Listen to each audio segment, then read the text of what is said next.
everyone. Welcome back to Shit Creek Survivors, the show where we openly share and discuss our stories of getting stuck up shit creek without a paddle, the good, the bad, the ugly, the funny, but more importantly, celebrate how we got out, okay?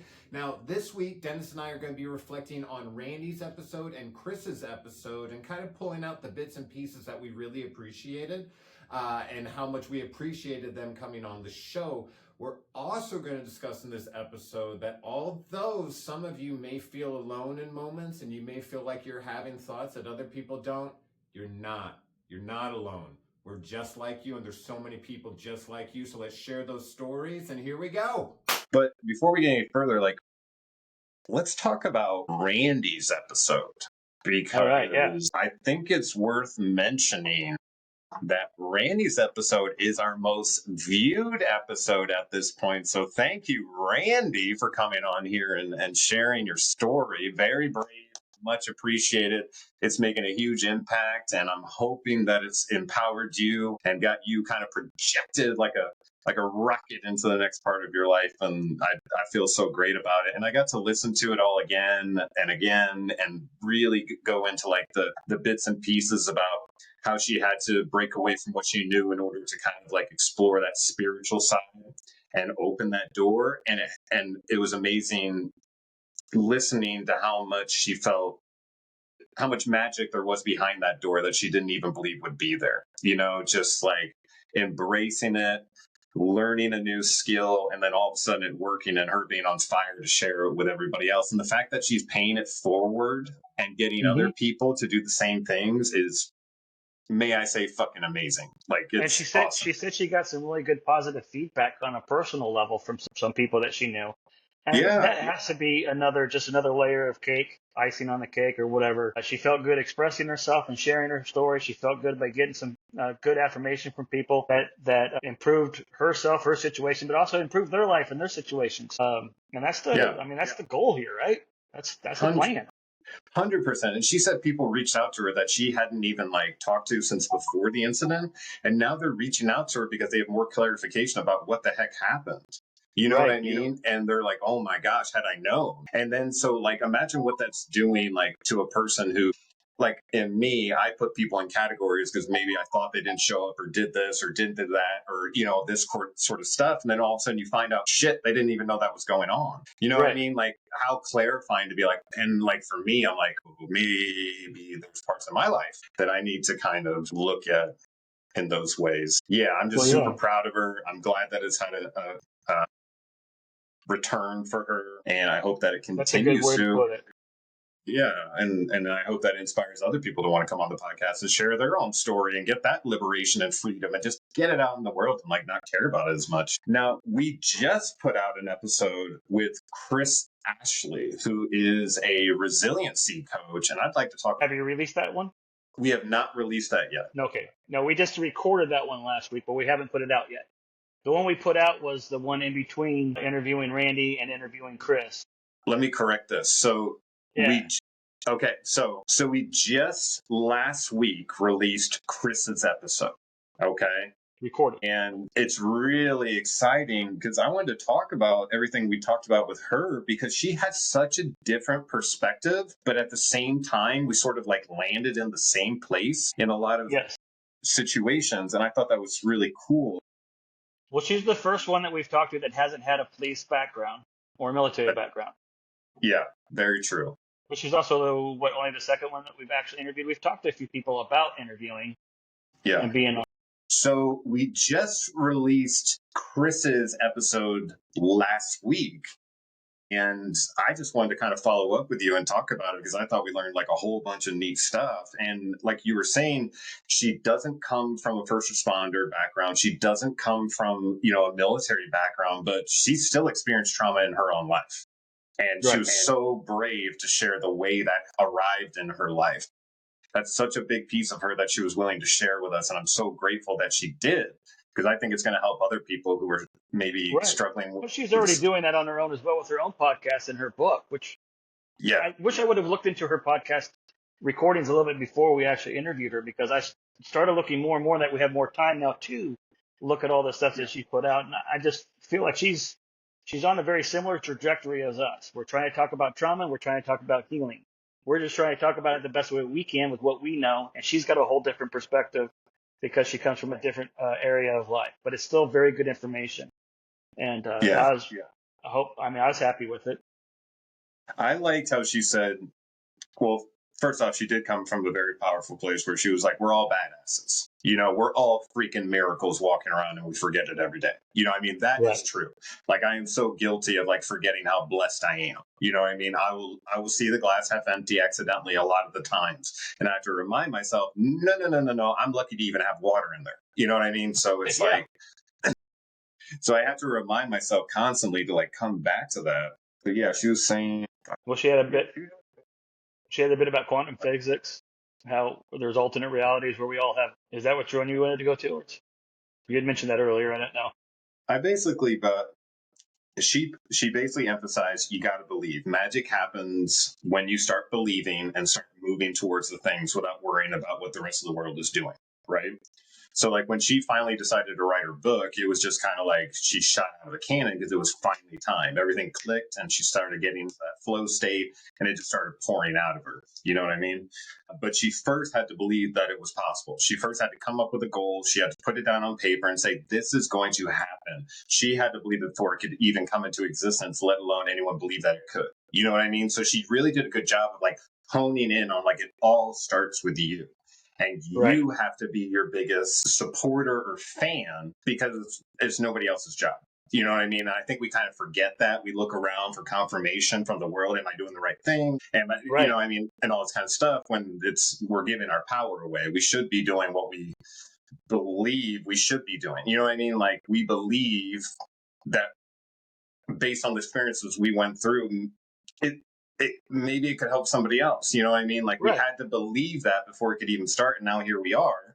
Randy's sharing her story. Chris is coming on. You know, we're sharing our stories and slicing bits off of us that we never thought we would in public. You know what I mean? And I feel freer because of it. Now, it did rekindle a little bit of it sometimes talking about it.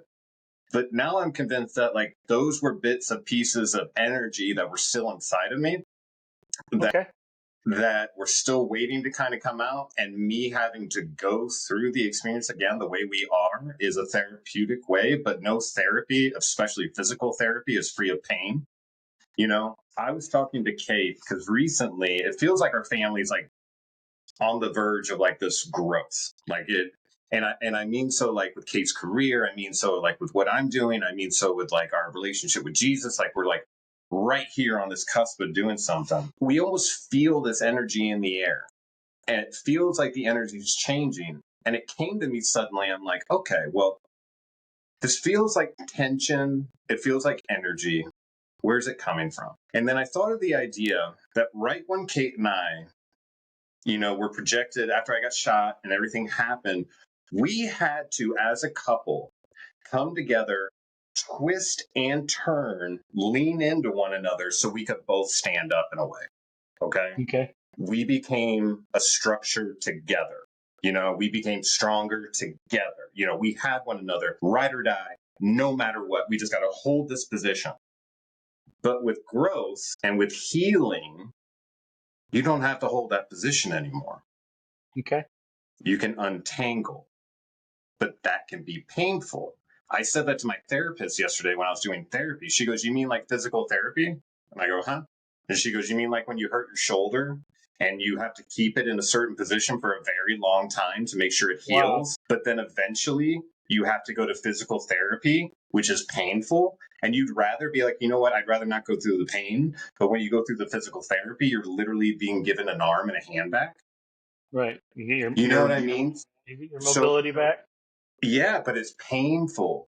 You have to stretch. You have to get range of movement back. You have to start trusting those bits of your body that you weren't able to trust for a long time. You start putting weight on it. And that's scary when you first put weight on something that was broken. Yeah. You know? You got to build that trust back up with yourself in a sense. That body part again, that ankle.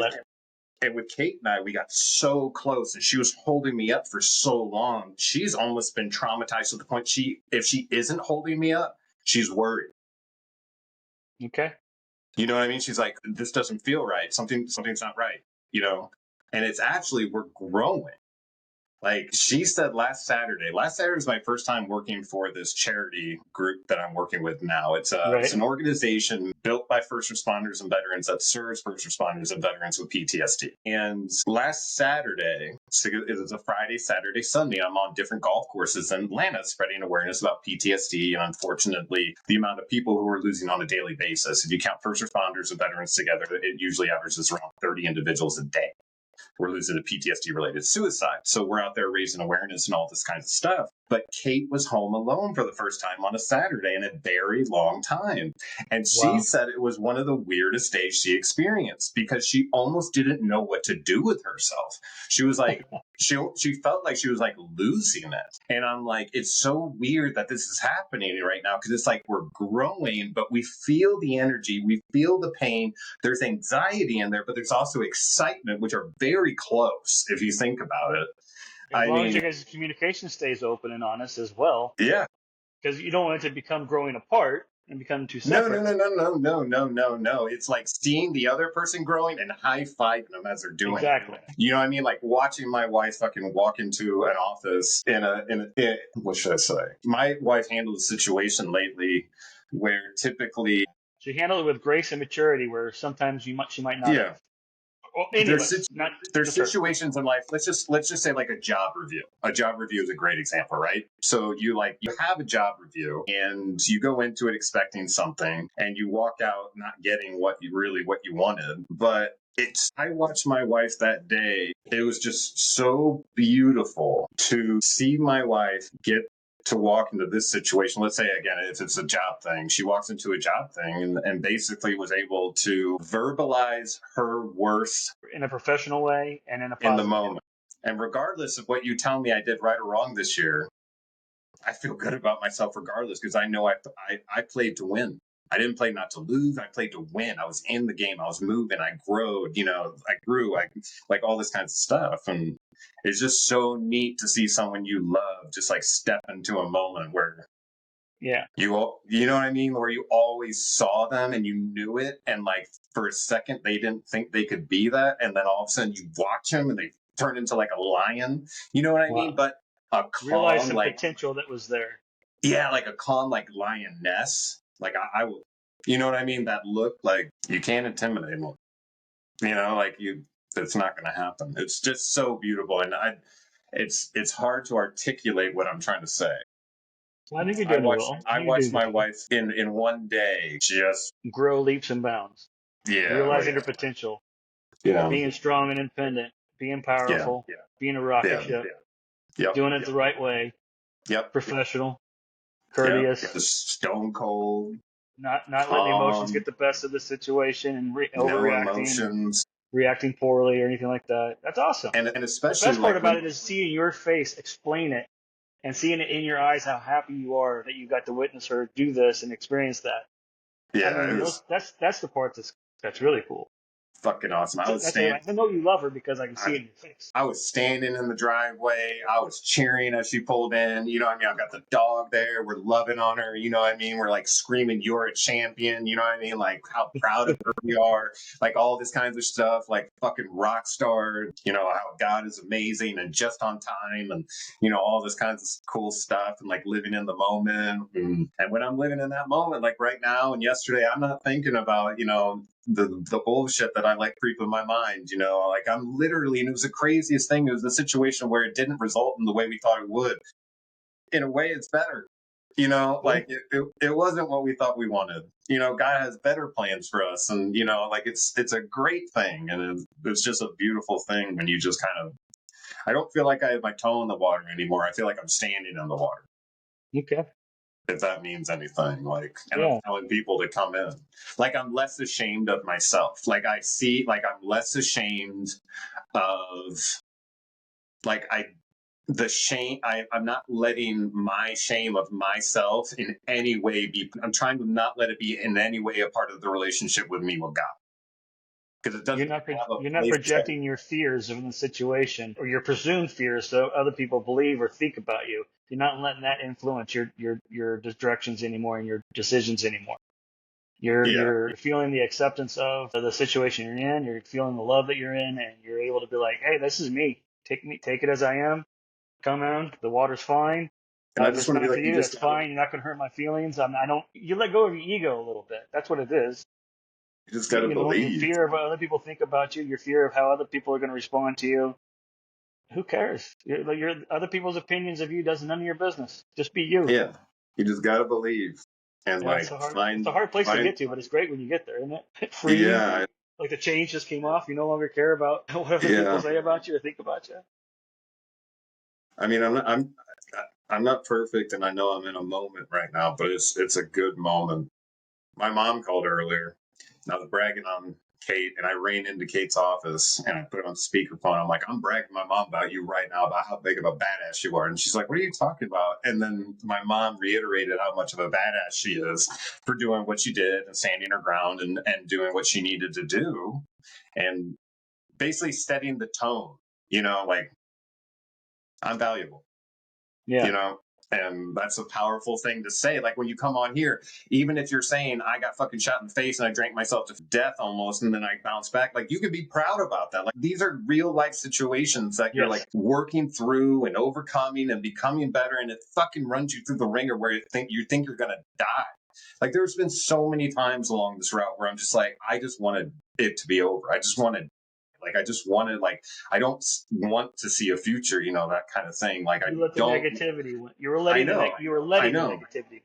and I felt like I was a huge and and this is something I'm working with, but like a burden on Kate. I mean, imagine the last 10 years. I lost my job and she's been carrying me basically the whole time. Well, I had to recover from alcoholism. I had to learn how to walk again. I had to basically learn how to do everything again. And she had to teach me the whole time. And then when I went back to drinking, I called her up and I said, I've done it again. I'm so sorry. And she said, all right, what do we do now? And she set the tone for the rest of my life. The rest of my life, just in that moment, Isn't that amazing? just with those words. She's like, okay, what do we do now? And I was like, no judgment, no harshness, yeah, no negativity. She went straight to positivity, and positivity breeds positivity, and that's awesome, and that's amazing. Man. And I was like, I have to go to an AA meeting tonight. And she's like, okay, I'll find one. That support's hard to come by. Rock star. Yeah. But anyways, I guess this is still a little fresh from my therapy session yesterday, but it's just a moment. Let it out. It's This just is authenticity that people like. This being real. People like this kind of stuff where we're just real and you're saying how it is and your feelings come out. There's no shame in that. That's good. Yeah. Be positive about it. Just don't give up. Don't give up before the miracle happens. Because it's there. Like, it's coming. Like, God's with you. He's got a plan for you already in place. Like, that's a fucked up thing. We're just so impatient and we want to know what the plan is before we agree to go on it. Well, we are a generation of instant gratification now, aren't we? Or we're living in a time frame where instant gratification is on your phone. You can get an answer right away. Yeah, and I just realized, and when you have these moments, you kind of realize how, I'm not going to say stupid, but like silly, some of the stuff has been short-sighted for sure. And wanting immediate satisfaction. You know what I mean? Wanting immediate satisfaction, wanting revenge and all that kind of stuff. And I'm so glad that I never hurt anyone or anything like that along the way. You know what I mean? Because it would have been the worst thing possible. It wouldn't have all had to do with them or anything like that. It would have had to do with me and just not liking where I was in life and fucking taking it out in the world. And I was talking to my therapist. I was like, I just realized, like there's fight and flight. I don't do a lot of flight. I do a lot of fight. And then I come down and I'm like, oh, and I'm just drained from it. And then I usually end up like in a place like this. And I guarantee you people who are listening, they go on those rides too, where it's like, you almost feel like you're crazy because you're going up and down, but there's just so much going on. And anger is related to sadness 100%.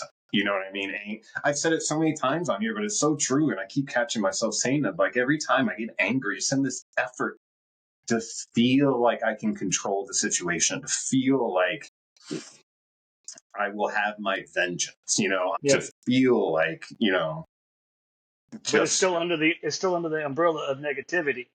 And it's okay to be sad. Everybody gets sad. It's okay to be angry. Everybody gets angry. But you're going to let that sadness and anger breed into more sadness and more anger and more depression and more negative thoughts and negative actions. Then you're staying under that negative umbrella. You got to get under the positive umbrella and keep rolling with that and let that positivity bring more positivity about. Celebrating your wife's win and celebrating the past that you guys have been together and how your future is going to be shaped because you're going to stay positive with all this. And now you're ankle deep in the water when you were just had a toe in, and you're like, hey, the water feels great. Come on in. I mean, these are all great things. Focus on those positives and keep breeding more positivity with those positives. You're doing great, brother. Man, you are the rock star. You're the freaking rock star. Yeah, it's just, you feel like a weight on someone's ankle for a long time. To the point you think it makes sense for you to eliminate yourself in the situation so they're dragging less weight. And I know people out there, most won't understand that, but that's what happens when someone will. When people get lost, like they really start to believe that this world would be better off without them. Without them, yeah. Their family would be better off without them. But now my problem is I had that near-death experience, so I know it's not just lights out. There's something on the other side. Fuck. And now you got to live for it. Now you got to live for that. I'm convinced we were put on this earth just to experience every human emotion you can experience. All the happiness and all the sadness, all the goods, all the bads. We're here to experience all those emotions so we'll understand how the next life works better. Somehow this life gets us prepared for it, for whatever happens next. And we hide from bad things. And then we also think that if we're good, we want the illusion. We want the illusion of we are perfect beings, we do good, we don't have bad days, we don't make mistakes, we're not.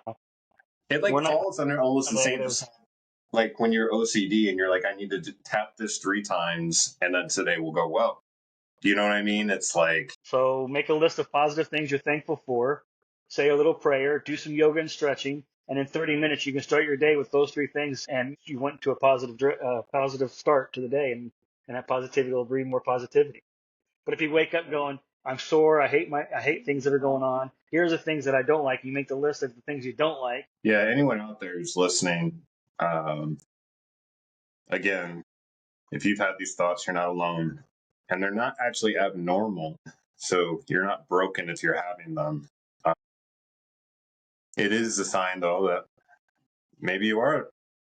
You need to talk to someone or just write it down or pray about it or try something. Try a positive outlet, like exercise or writing it down as a journal or poem or whatever, or artwork or pictures or taking a walk or praying or yoga.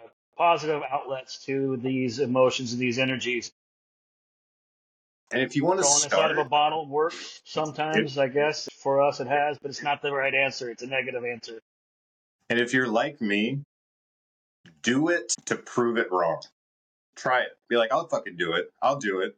It won't work. That's how meditation worked for me. I was like, I'll fucking do it. Fine. I'll do it. I'll tell you I did it. Great. And then that's like saying I increased the weights on my bench press 5 pounds every week and for the last 6 months, and I finally can lift more weight now. But you told me, I'll just try it, but maybe it won't. It probably won't work for me if I just increase the weight I put on the bench. My bench press won't go up, will it? Yeah, you're wrong. And then you do it. If that's the way you got to do it. No pain, no gain, right? Yeah, just like the rehab. That weightlifting kind of thing. Well, yeah, it's mental too. It's spiritual too. Yeah. You're going to go through some pain before you have growth. And the pain, it's easy to say pain to describe something, and you can apply to so many things. But like when you're healing, a lot of it feels like a battle. Like especially if you're mentally healing, it feels like you're in like a fight, and it doesn't make sense. And you want to avoid it because it's every time you go to it, it's so either intense or, just not pleasant feelings. And you're just like, screw it. I don't want to deal with that. Well, what was I positive. Saying? Even when you're feeling like you're a weight on somebody's ankle, slowing them down, you're not. You're worth it. You're worthwhile. You have a purpose in this universe. We don't know what it is yet, but you have to remain positive and keep working towards that ultimate goal of what you are here for in this universe. And that is to bring around more peace and love to all of your friends and family members and to strangers and to other people, and to react in better ways than in negative ways. Have a positive influence on somebody else going through some things that you've gone through. And those saying, you're not awake. You're just feeling like awake. Yeah. So, and those of you listening to this going, well, you don't know how I feel right now. I know exactly how that feels. I know you feel like your situation is different from everybody else's, and it is. It is your story. But we can go through trauma together regardless of, we don't have to compare the traumas. We just have to just not give up and just keep going. That is being resilient, is just moving and getting to the next moment. And the only comparison about the trauma that anybody should be having is your trauma made you feel a certain way. My trauma made me feel a certain way. Somebody else's trauma made them feel a certain way. And all those feelings that we had of how they made us feel, negative, depressed, sad, anxious, angry, all the negative umbrella thoughts are all similar, regardless of whether your trauma is from being shot in the face or being on deployment or sexual assault or death in the family, whatever the things are. The feelings that you have, the reactions that you have are similar. And that's the only comparison we're trying to make. How you got there isn't the important part. You are there. You feel negative. You feel like a weight on somebody's ankle. We understand how that feels. We felt that way before. And we're trying to say there's a light at the end of the tunnel if you try to make positive directions and start taking one step further in the right direction for positive outlets and positive emotions and positive reactions. Peace, hope, and love. And if you're struggling with PTSD, we did set up the resource. It's PTSD support. .org.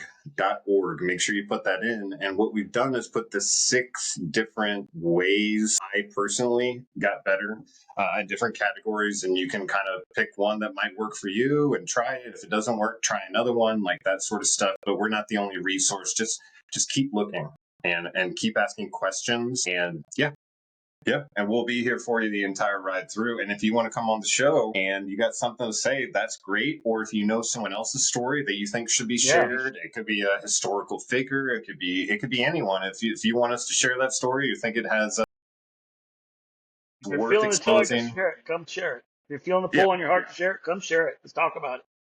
100%. And I look forward to moving into new guests and getting more perspective on what's going on, more tools for the tool belt. As usual, you can check us out online. Check us out at tcreeksurvivors on YouTube. Check us out on Facebook at tcreeksurvivors. Everyone got a clear exposure to what it was like being, in a car.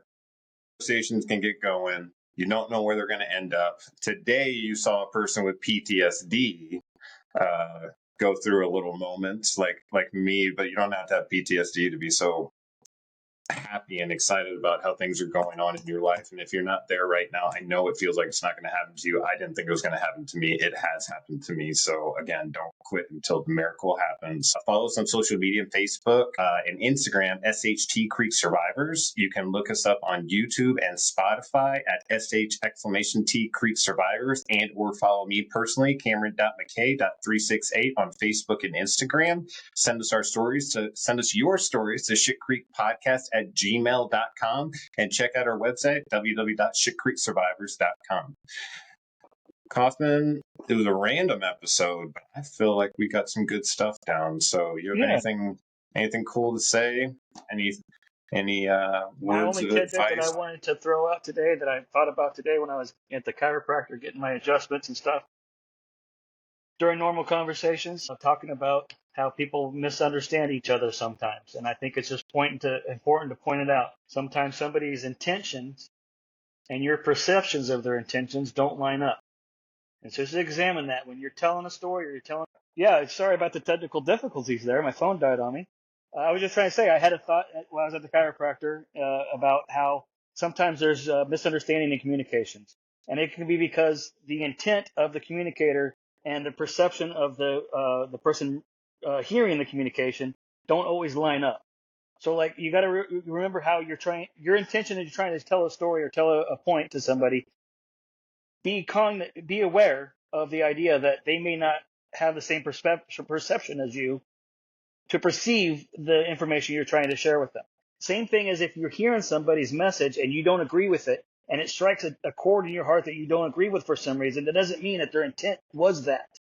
Their intent may have been the opposite of that. So try to examine their intent of the message too, and so you can line up how your perception of their intent to be on the same page as them, and you'll understand their message a little bit better, even if they're talking about something you don't agree with or you don't believe in. Right. I think it's an important concept to kind of try to take into your daily life.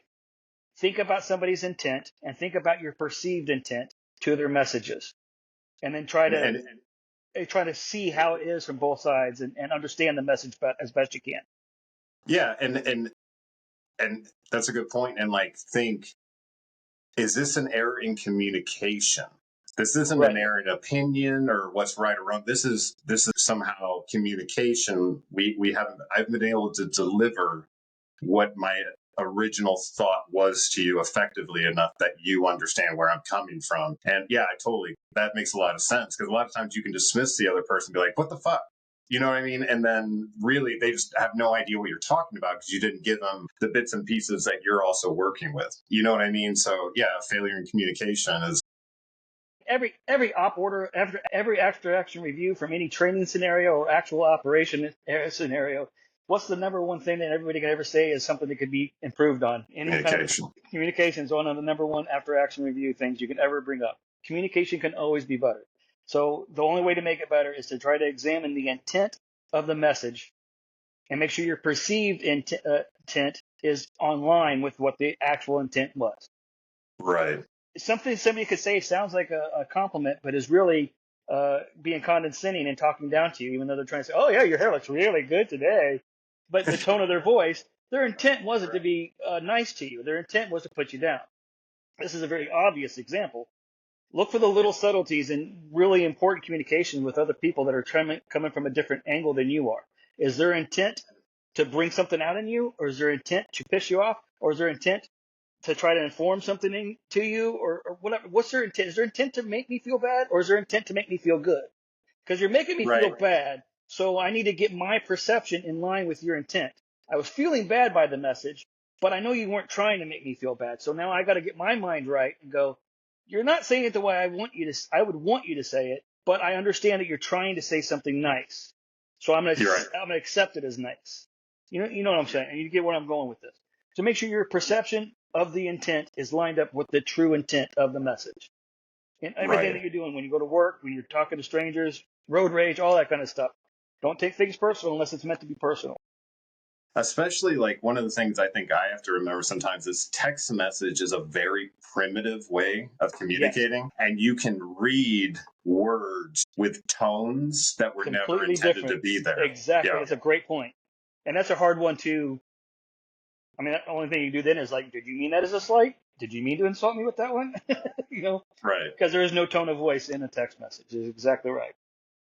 But you just have to kind of understand, okay, this is a text message. I'm right. Well, that's when every time you're texting to somebody about something serious, at least I do, I go, let's just talk on the phone, because this is getting really serious. And I don't know that we're on the same intentional platforms here. Right. Yeah. Let's talk online or on the phone and get off the text messages and see if we make sure we're clear. Same thing with emails. Emails and text messages are both just written messages. I think text messages is even worse because you try to do as little as possible. Yeah. And others even just acronyms, LOLs. And especially if there's like tension between you and I, and now we're talking through text, I'm putting that tension into the conversation. Do you know what I mean? Like when I'm interpreting the words, I'm like, oh. This is exactly my point. Was my intention to make you feel that angry still?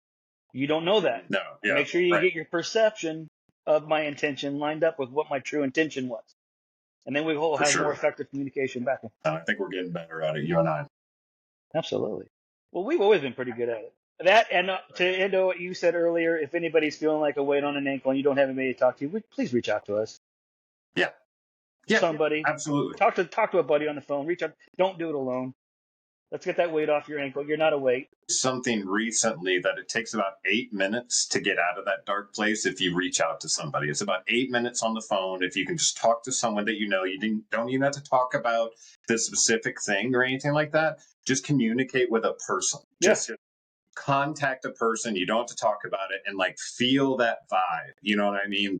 Yeah. It will help you because we're actually programmed, I believe, to be people of community. You know what I mean? We're meant to be social. We're meant to support one another, but we tend to hide our problems and all that kind of stuff. So we got your back. That's the whole point of this whole thing, right? Exactly. I mean, let's get better together. Don't you go giving up on me.